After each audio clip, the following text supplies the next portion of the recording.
There we go. So I typically do my intros after I do the interview, because I just think it's more authentic to what we talk about and all that good stuff. So Yeah, I like doing it that way, if that's okay. of course.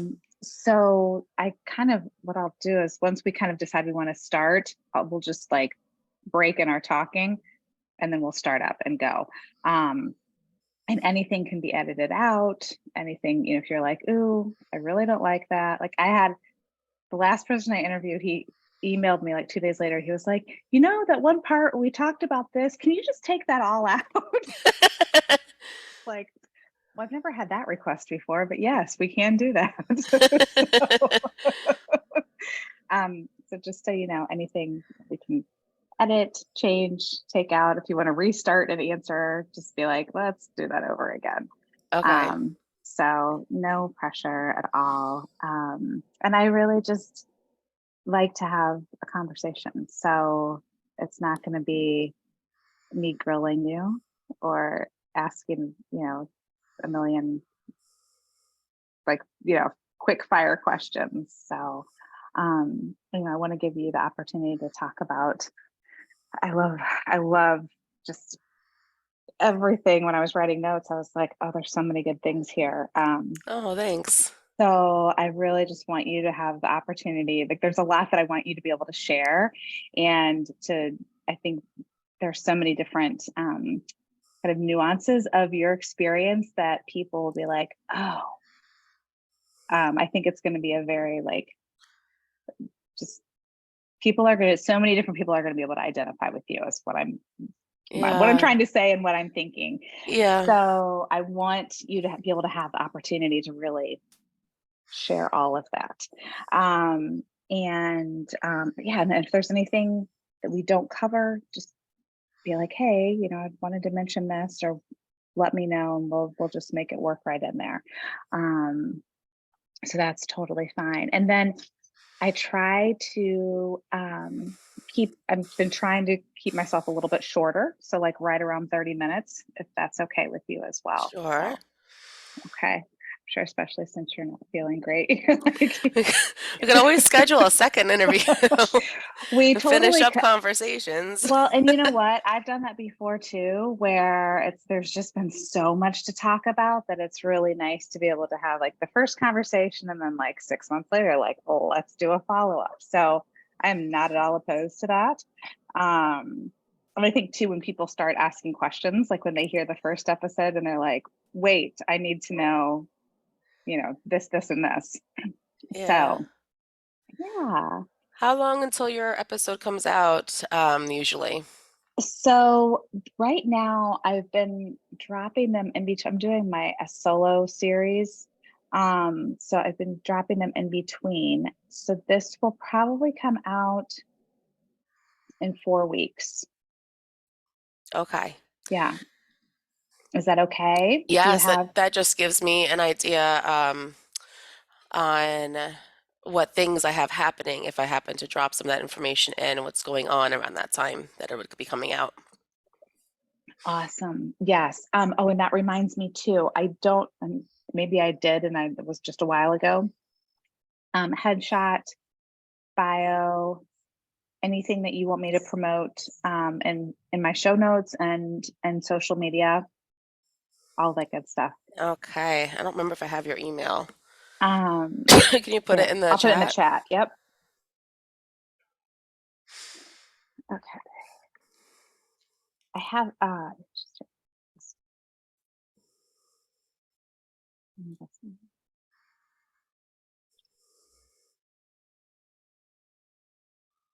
when I do things through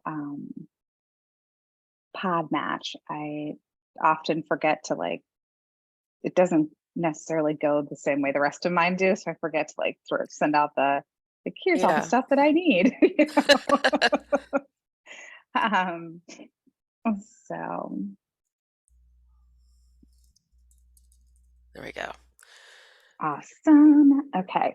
Um, so the way I'll start is I will just say, I'm so glad you're here. And I'll kind of tee it up to you first to just share a little bit about who you are, kind of if you want to look like a broad, like, this is who I am, this is why I'm here type of thing. And then we can just take it and go from there.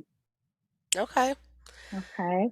Were there any topics in particular that you were hoping to hit on? Yes. Um, let me get my notes open. Okay, so there are a couple things actually that I loved that you in your notes that I'm curious about. So the coming in is more important than coming out. Mm, I am so curious about what you mean about that. And then, one thing that I talk about a lot too is how to deal with homophobic family members. So I'd love to hear your thoughts on that as well. Um, and then how does one know? And I think especially like you had listed polyamorous, but then with pansexual, like some of like these, talking about the gender and sexuality spectrum. So I think that some people just don't know, right? And yeah, it's true. and right, unless you do what we do and are who we are, then you don't, Unless you're right? deep diving into Yes, everything. exactly. Yeah. Or have a kid who is, right? So I think that these are questions that I get asked all the time. Like I do not like just from my friends are like, please explain this again.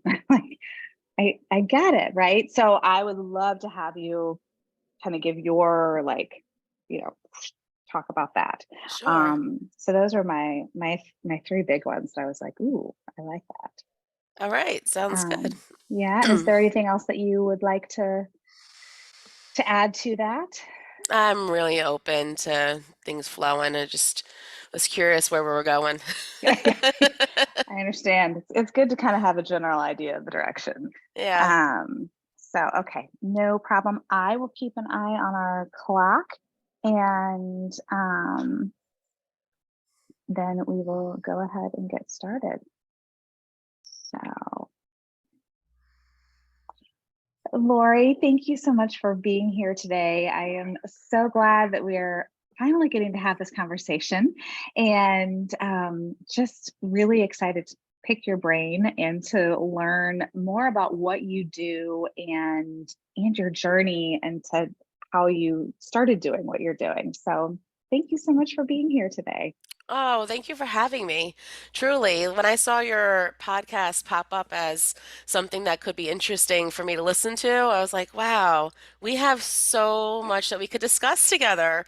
Truly, the Right? journeys that you've been on and the people that you're serving and helping, it's so in line with what I try to contribute to as well. And that is just so nice to meet somebody else out there that is serving this community, truly. Agreed. Agreed. It is always nice to come across someone you're like, oh, you know what I do. Like you You get it. you get it. We have the You same get brain it. speak. Yes, exactly. Exactly. It's so nice. And there's not ever, I mean, we are kind of few and far between, but not one of us has like the exact same experience. So it's Yeah, really cool, I think, to have these conversations too, because this is how we keep learning, right? absolutely. Absolutely. Well, I am a gender and sexuality holistic life coach. I am also a teacher, and I have gone to college and furthered my education and got my master's in psychology, specializing in gender Oh, and sexual fluidity.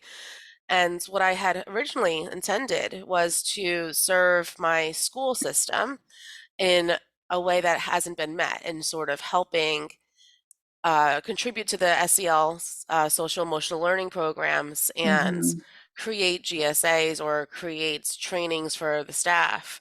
I And I love that. found that there was a bigger need for the community one on one and for outside of the schools where people were looking for extra supports. Yes, there's a Hmm. need in the schools, but when I was coming across people that were looking for help, for community, for others out there that were going through the same things as them, I saw that there was a need for things in my community for people to meet up, for education for training parents on what is happening with their child, or Mm-hmm. for helping create connections between people that are either coming out or have been out and are dealing with what we call minority stress. That's the different stigmas and homophobic experiences or transphobic experiences, or the overall things we come across through the day that we kind of hold our breath through, and Yeah. at the end of the day feel fully and weigh on us. So seeing all of that happening around me, I felt that it would be great to take my education and my experiences and go and serve the public in my community. So I'm in New Jersey, and Okay. when we see in the news that New Jersey seems like it's a very progressive state, I'm in the northwestern section where it's very rural, and Okay. there is a lot of laws that are trying to get pushed through, like in all the other states that are Mhm. very anti-gay, very don't say gay, if you will. Right. Yeah. And there's not a lot of nonprofits or supports in this particular county that I'm in. So the county above me and near me, that little corner there, that's where I'm trying to really get a lot of my programming that's in person happening, because there really isn't anything around us. And I'm serving virtually all over as well, Right. of course, because there's a lot of people out there that could use some help. Yeah. But specifically with my own personal experience, 'cause I believe you asked about that. Mm-hmm. I am a later in life lesbian, also a later in life gender fluid lesbian, or non-binary, the big umbrella term. And Right. that simply means that, for the gender aspect anyway, that I find myself very fluid. I find myself um, internally, as well as how I express externally myself, Mm-hmm. going and swaying between masculine and feminine, not always all the way, not on either ends.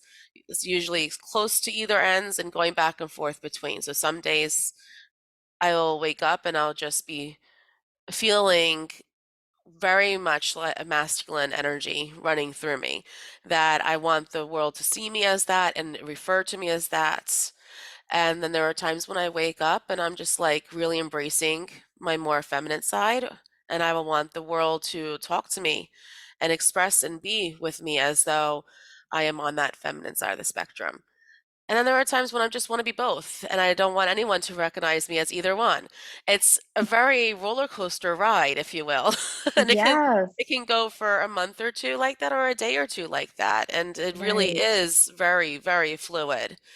Um, and as far as the lesbian aspect, I find myself very interested in relationships and very attracted to people that are identifying as a woman. Mm-hmm. So that, for me, was a very much more difficult realization to come to than it was for my gender. So I already was sort of non-conforming to begin with.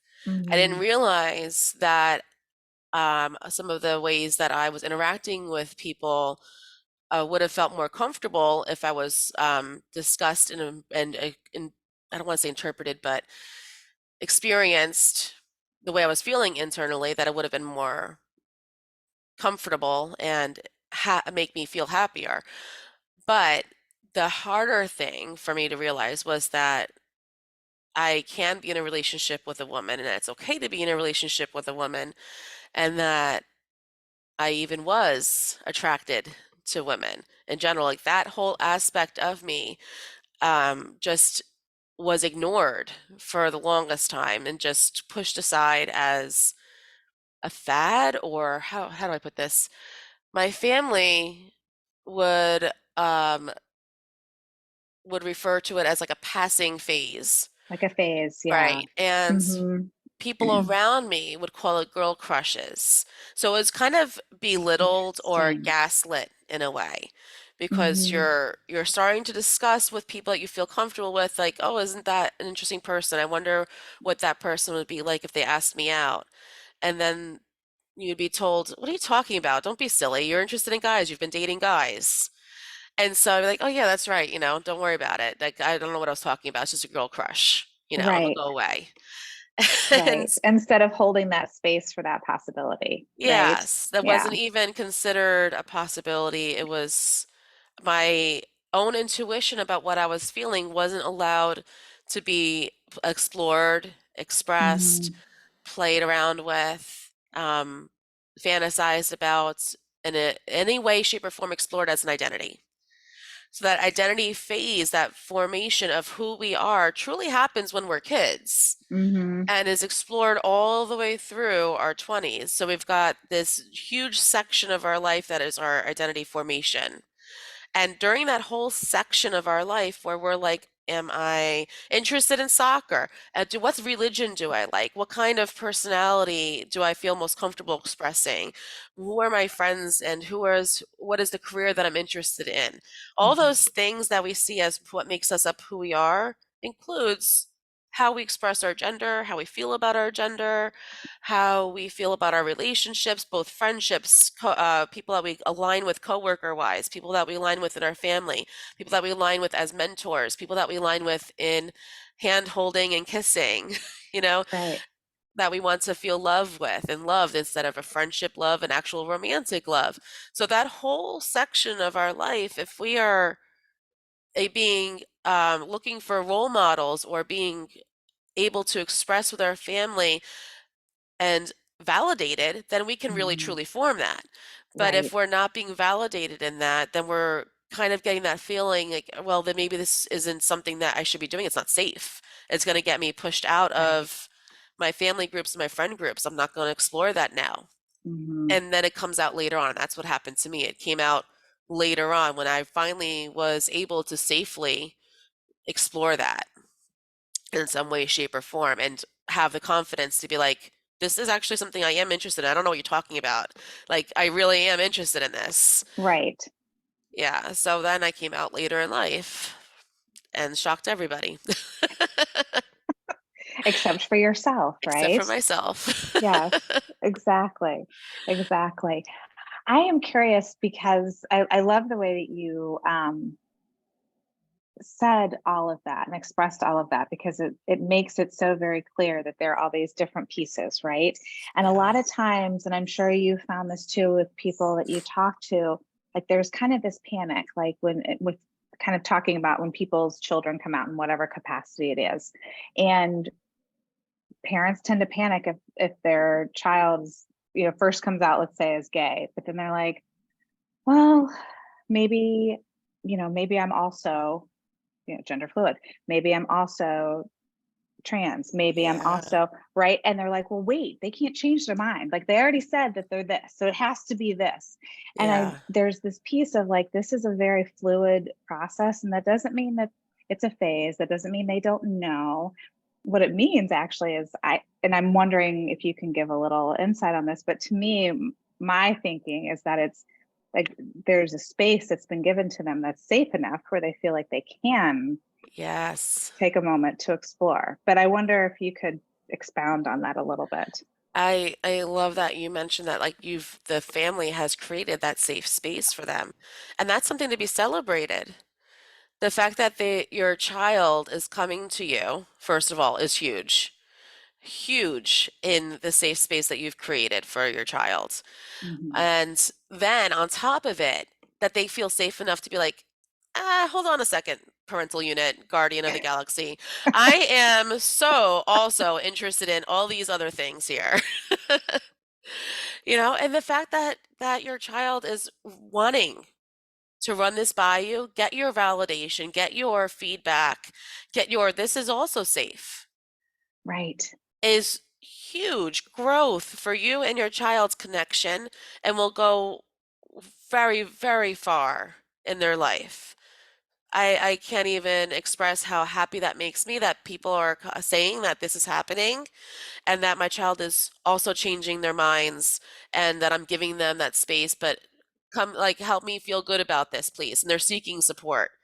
Right. Like that's also something to be celebrated, that you're seeking support for yourself outside of, your child trying to be that support for you. Because I see that happening sometimes too, where they're like, "Are you okay? Are you okay? What can I do more?" And the child's like, "Hold on a second. Your anxiety is giving me anxiety. Exactly. Oh my Hold on a goodness, it's second. so I'm happy you true. want to know how I can help. You need to support me, but slow down a second. I'm still figuring that out for myself. I just Right. wanted to share this, be validated. Now you go find somebody else to get that support, and I will continue Exactly. to play with all my cool things that became to me in the mail that are all LGBTQ." Right. Exactly. I will continue hanging all of my different flags in my room and And being all absolutely adorable as I go on this journey. right. Exactly. Oh my gosh. Just Yes. celebrate the journey. I feel like needs to be this tagline that goes out everywhere because it is a Mhm. journey. Childhood, all the way through young adulthood, is a huge roller coaster ride in so many areas of their life. Right. You'll celebrate when they're getting interested in different kinds of sports. You'll celebrate when they're Hmm. getting interested in different hobbies. You'll celebrate when they're changing up friendships and making stronger, better connections that they had before. You'll celebrate when they are expressing interest in different kinds of careers, when they get their first crush, when they're going through all these different things. So why not celebrate that they are comfortable enough to explore their different gender and romantic relationship interests and that they feel safe doing that? Exactly. Exactly. Thank you. I mean, that is, I,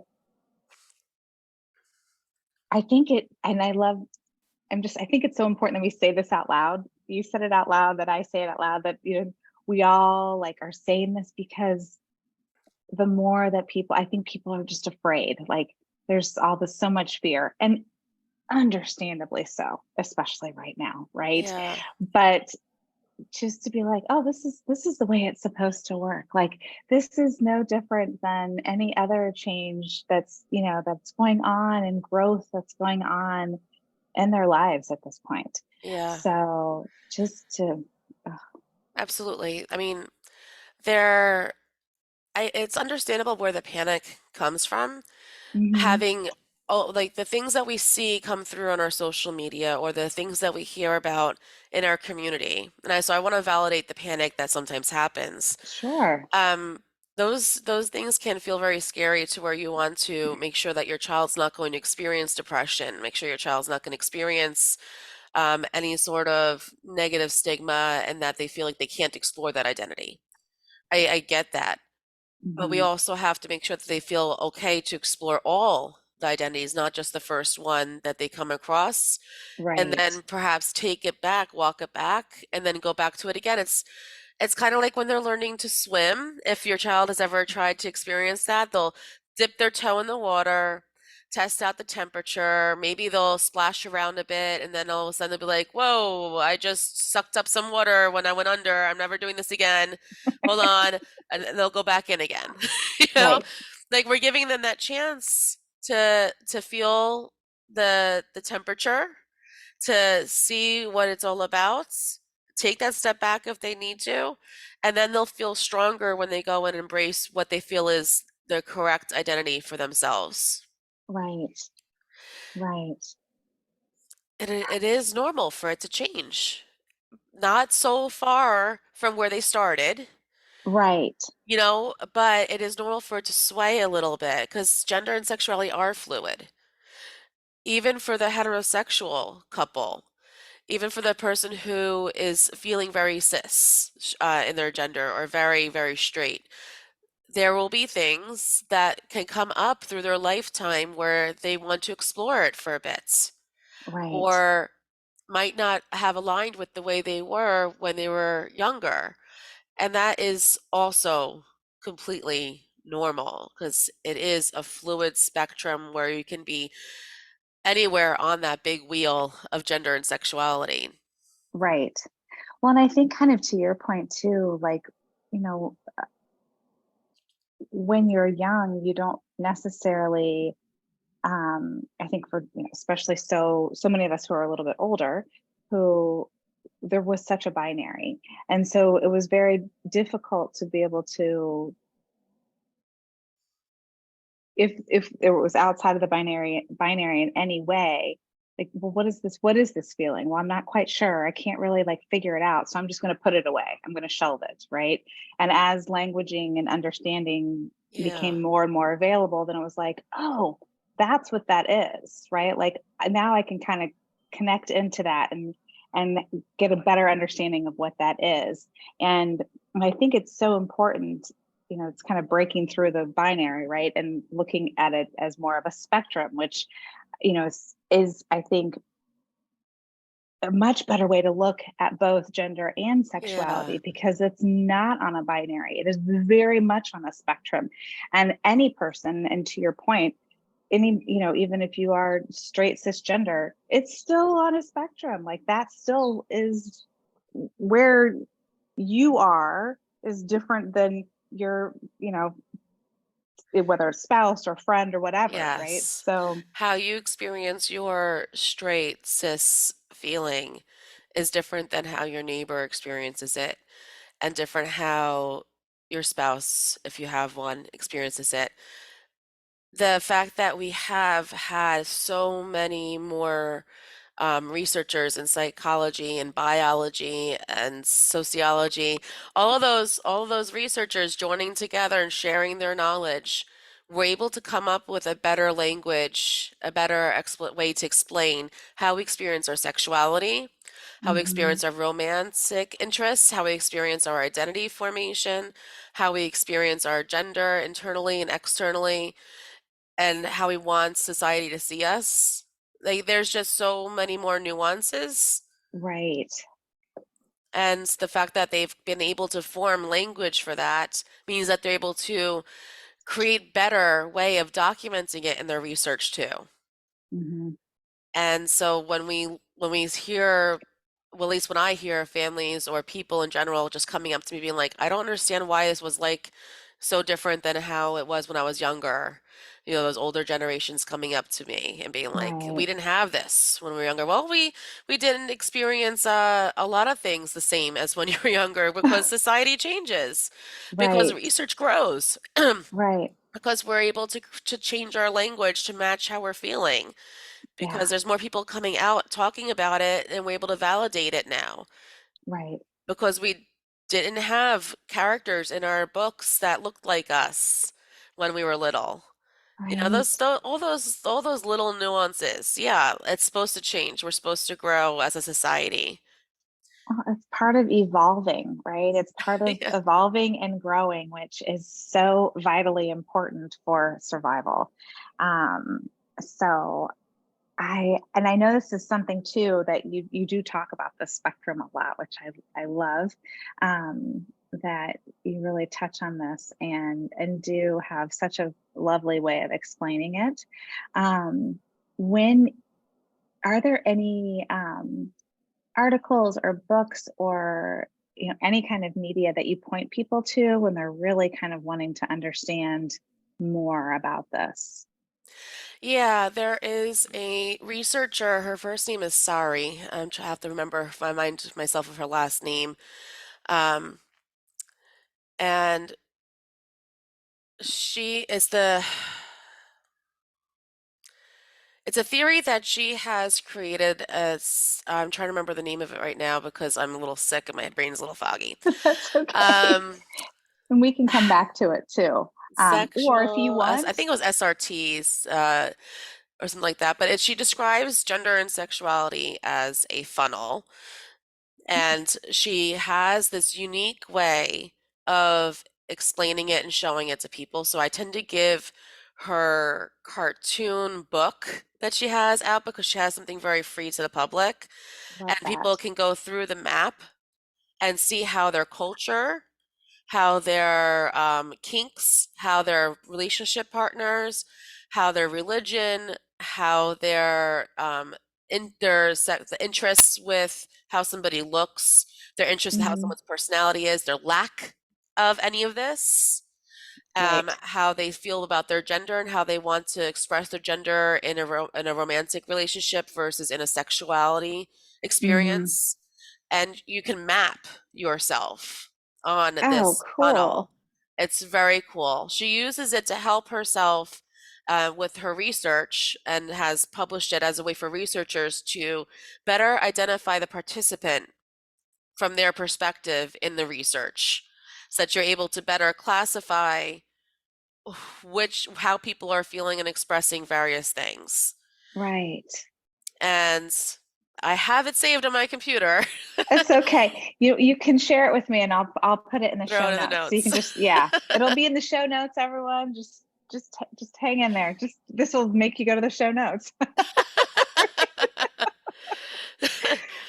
So, oh my gosh, that's so cool. I figured you had something that was because this is such a something that people have so many questions about. And I think I Yeah. just really wanting to understand and have such curiosity, and which is lovely. So I always feel like when somebody's really curious and they're asking a lot of questions, like I want to be able to direct them to, even a greater Yeah. body of work or another way to like really learn. Another way to Um, process the information and spend correct. time with and sit and go back with. Right. Yeah. And I Right. Because love you that never she, quite, yeah, no, go ahead. I love that she created it in a cartoon format.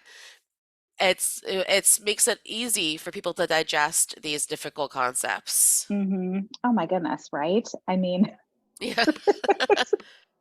nothing better than a good graphic novel. I mean, we all love them. That's so awesome. Okay, so there were a couple more things that I wanted to hear Go from for you it. before. So one of the things that you kind of were talking a little bit about in your notes that I was reading was the idea of coming in is more important than coming out. And I am so curious about what you mean by that. Understanding yourself, like admitting to yourself that this is something that you're feeling and that it's okay. Having that self-compassion with all of what's happening within you, both the turmoil of feeling conflict against how you were raised or against what your expectations were for yourself. Maybe they were put upon you, maybe you put it upon yourself. Mhm. Um, then also validating it for yourself that this was hard or not so hard. Maybe it was easy, but it's hard to say it out loud.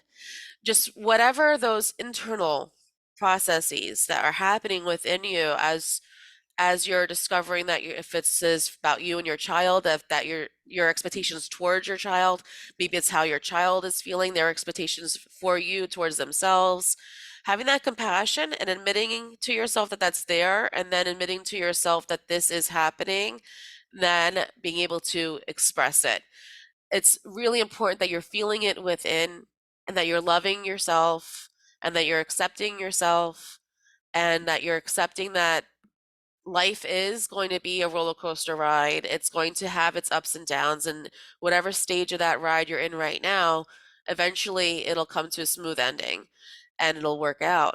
So coming in is a huge important part of the process. And if you never feel comfortable talking about it with every family member and every friend, that's okay. But if you're able to live it within yourself and be authentic to yourself, that's so important. Yeah, that's the most important. Absolutely. Yeah. Okay. I love that. I was wondering because I talk so much about um, the cast model for coming out, and because I love the way that that really kind of breaks it down. Especially, I mean, there's for coming, for the person coming out, but there's kind of like a separate, like coming out for parents, and so this Yeah.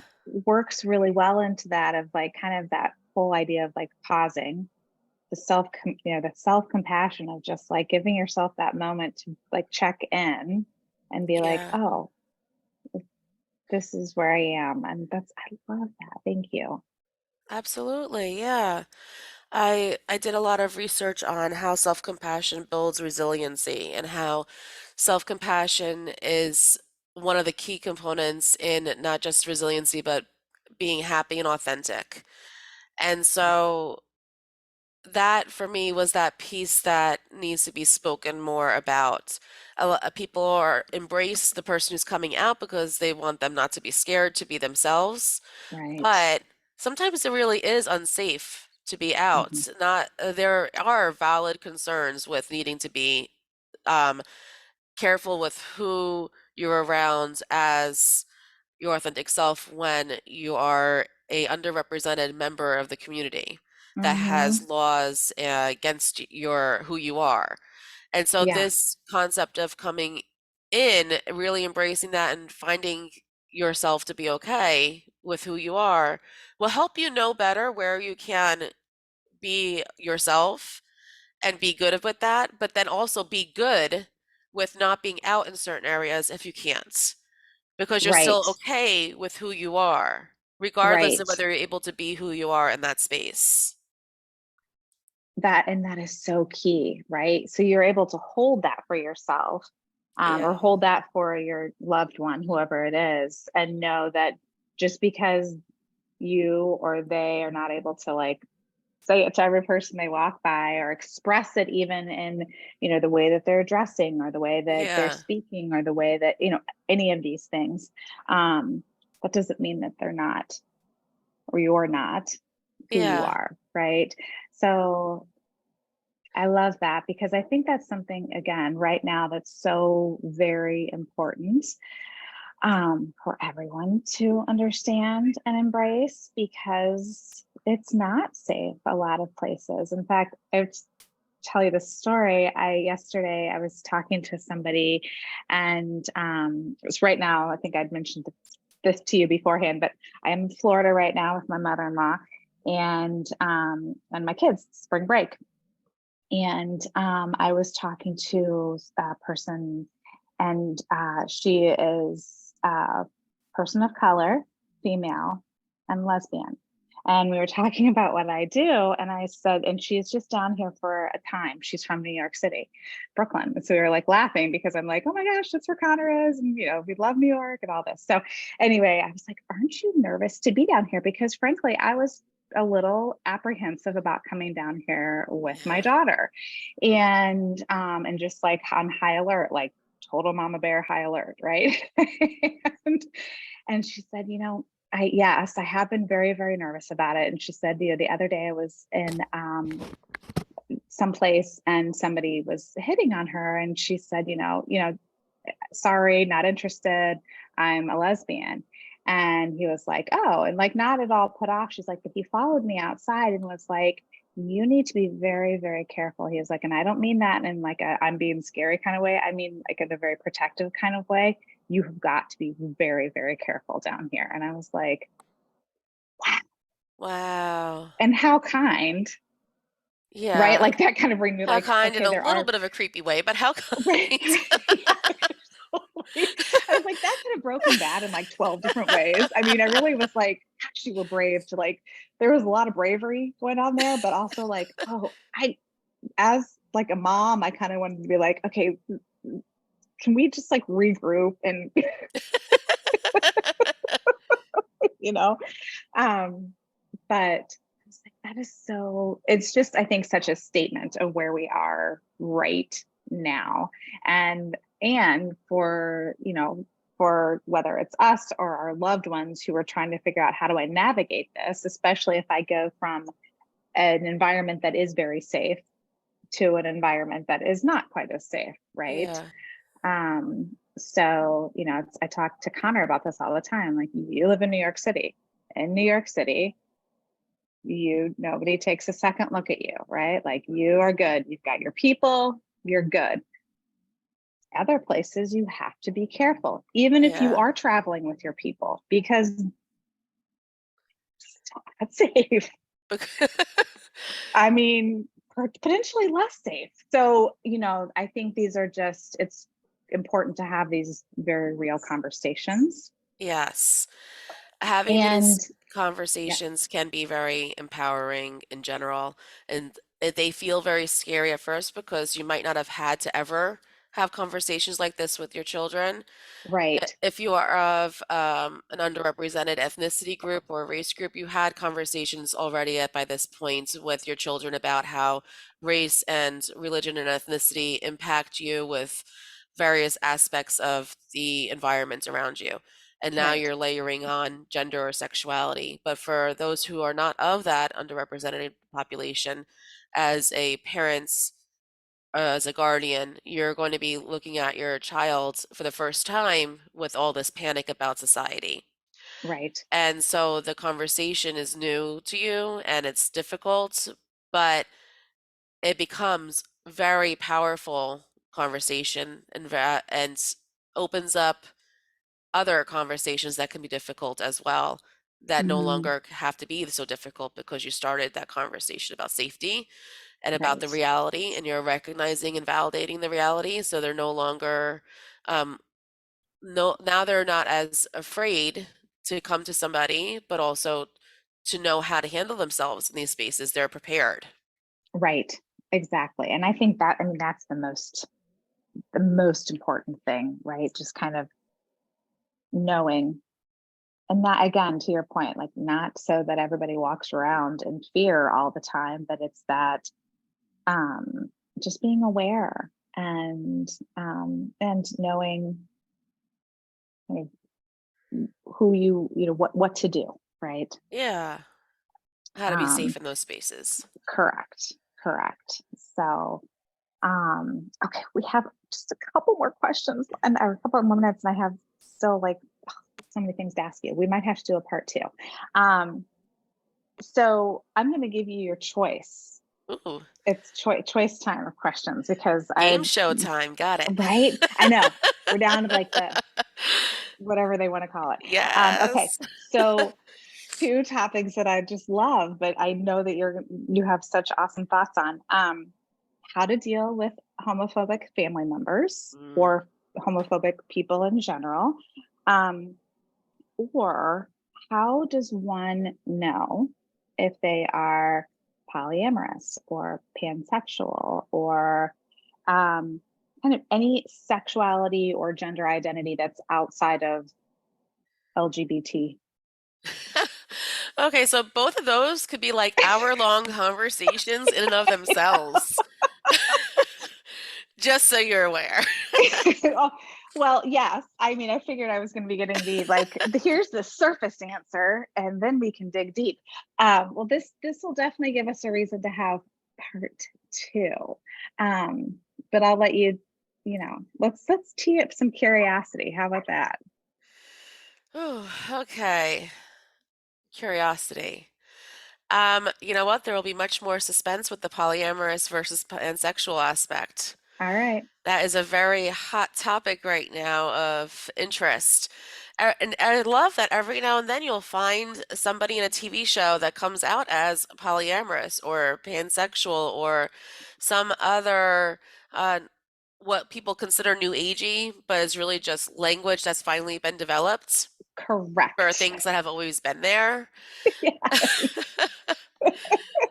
I mean, you look to the indigenous populations, you'll find all of this has been around since the dawn of time, and with language and embraced as being closer to the gods, if you will. Hmm. And yeah, we're looking at it as it's all new agey. Isn't that so It is funny? not I know. woo-woo. It is not, oh gosh, I had somebody It's respond not to trendy. not trendy, but I also like I posted so I'm doing this parent empowerment circle as well as like these confidence circles and these Ooh, identity circles, and it's just education and group coaching and empowerment with your peers that are going through the same thing as you. And so I'm nice. advertising it. Yes, come to my website Yes. Oh, and we'll be join the sending people there. circle, No embrace worries. within. But I was posting an advertisement about it, and I had comments like, "This is pseudoscience," and I'm just like, they're like, I hate that there's so many people out there that are just pushing their agenda and it's all negative and that I'm making these things up. And I'm just looking at that and I'm like, so I just spent how much money on my master's in gender and sexuality and all this um, evidence supported research so that I can make things up. Right. No, Hmm. no, Yeah, I mean, there it no, is historical fact. no. It is well It's documented. very well documented. Yes. Oh my Oh goodness. my goodness. But polyamory is not a gender, and it's not a sexuality. It is a relationship style, a relationship format, and it's a way of people expressing their love, and it does not mean only of sex in general. Like, it's not just for erotic play. It's not, some people that are polyamorous do not express any eroticism in it at all. Uh, it is not a way of being various gender expressions. Although there are people who are polyamorous who are on the gender spectrum and do like that as part of a way of them being able to be themselves better, that is not what it's for. Okay. Polyamory is definitely not for the monogamous person to explore and cheat either. And polyamory is definitely expressed differently amongst each polyamorous person. It is a word that is used to describe being able to love openly and fluidly more than one person. So if you're monogamous, you're in a relationship, and you can have various types of sexual experiences in your monogamous relationship. You could have friends that you're very close with that makes you maybe feel like you have more than one partner that you're intimate with, but you're holding space with you and your partner as this tight-knit group that makes these promises with each other that you're going to be together in it as the only romantic love interest. Okay. With polyamory, you have more than one partner that you are romantically or intimately relating with. And you could have various strengths within that too. So you might have one person that you see occasionally, but you have a very intimate relationship with that's very deep. You might have a relationship that you see all the time. You might have one person that you live with. You might not live with any of your partners, and they come and stay with you occasionally. So there's different ways that you are expressing your love with more than one partner. There are also polyamorous people that don't have more than one partner. They have one partner that they're very tight with, and they may be in and out of other relationships over periods of time and might be going for long periods of time without another partner because they haven't found someone that they really felt that close with, but they know they're capable of it. Right. So we Yeah. have to be very careful with assuming that people are monogamous when they're just with one partner. However, they're very, just kind of like how we can't assume that somebody who is in uh, a relationship with either the same gender as the one they identify with or a different gender than the one they identify with Hmm. is bisexual or not. Right. It's the same Right. concept. Right. Okay. I was just going to say that. I was just going to ask because I think that is such a another one that is more common right now where people just kind of make that assumption. And if someone is, um, you know, if they do happen to be in relationship with someone who is of the opposite gender, that then there's this, well, how can you possibly be, right? Well, it's all about understanding. So I think this is part of the education, right? Part of the Yeah, having this conversation is just to give a better understanding and kind of that space to be like, oh, to really ponder it and to yeah. process that and to just kind of add it to, you're like, oh, this is possible, right? Right. Um, So somebody can be pansexual and in a polyamorous relationship or a monogamous relationship mhm, or an open relationship. Or there is the very there's a wide umbrella of ways that we can be expressing our partnerships as well as our sexuality, as well as our gender, as well as our eroticism, our romanticism, our intimacy levels. We are human, and in our human experience, it's vast and varied and does not need to be defined by anyone but ourselves. So you can use these labels, you cannot use these labels. I find the labels are helpful when explaining to people Yes. when I need to, but I also don't like being put in a box. So I can No. totally understand why people might want to push away the labels, but Right. for the being able to explain what people are going through right now, you can use the label polyamorous if you're feeling as though you're able to hold space and love intimately more than one person. Hmm. And that could be at the same time, over time, how you want to live with one and maybe love another from a distance. There's different ways you can express that. And it's very difficult Yeah. to work through a polyamorous relationship. So if for people who are concerned that that's a way for somebody to be able to cheat, it is not the easy way for sure, first of all. Right. And if somebody is wanting to cheat, they're not really holding true love and romantic interests in both those people because they're being dishonest with one of them. That's not a healthy way to hold a relationship. So Absolutely. they're not actually being polyamorous when they're cheating. Right. Right. And Oh there's more goodness. coming soon on a That's podcast right. near you. That's right.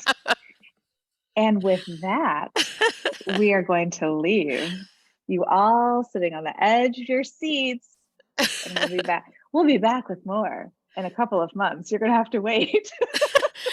I'll even share with you my experiences going through all of this. So come Oh, back we are gonna. again. Okay. Well, we will definitely do this again. You all are just gonna have to wait for more detail. This was like the surface, like we kind of, we skimmed the surface We on a dipped our lot of toe different. in. We did. We did. And Yeah, next time we're gonna swim. Next time we're gonna get water up our noses. How about absolutely. that? Oh my gosh. Well, thank you. Thank you. This was so fun. And I'm just, I learned so much today and I love that. So thank Oh, you. yay. It was fun talking with Um, you. yes. And everything will be in the show notes and in social media and all over the place. And so everyone, you all can learn how to find Lori, how to work with Lori, how to follow Lori, how to learn more. So we are all good. Great seeing you all.